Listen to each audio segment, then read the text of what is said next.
කට්ටියම ස්පෙලුව අමාරුයි කිව්වට බලන් ඇති ඇති දෙයක් නෑ නේද? අවුලක් නෑ. සෑහෙන සරලයි. ඕලෙවල් ගණන් විද්‍යාව තේ තියෙනවනේ. කොහොමත් ඉතින් අපිට නම් අමාරු වෙන එකක් නෑ මේක.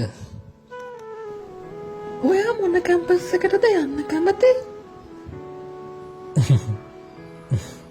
මෙහෙමයි.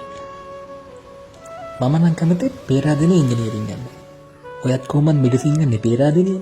එතකොට මමත් පේරාදෙණිය ආවම අපි දෙන්නටම පුළුවන් අද්ද කරලා හන්තානේ යන්න. ඊට පස්සේ MSc එක කරන්න දෙන්නත් එක්කම කැනඩා යමු. ඉතින් ඔයාට මොරටු ඉංජිනේරින් යන්න ගියොත් ඔයා මොකද කරන්නේ? බෑ. ඒ දෙන්නම් කොහොමවත් කරන්න බෑ. පේරාදෙණිය ඩිග්‍රිය මොරටුවේ තරම් හොඳ නැති වුණත් මට පුළුවන් ඔයා වෙනුවෙන් පේරාදෙණිය එන්න. ඔයා කොහොමද දන්නවනේ මට ඔයා නැතුව මොහොතක්වත් ඉන්න බෑ කියලා?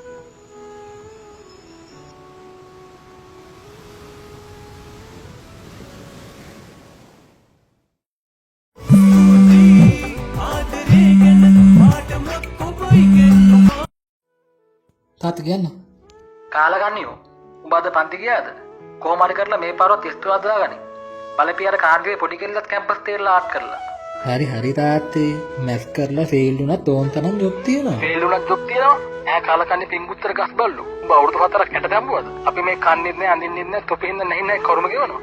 තොපේ මේ ඩාස් දානවා. කොහොමත් එක වසරින් තමයි මගුල් විසිය ඔලුවට ගහලා තිබ්බේ.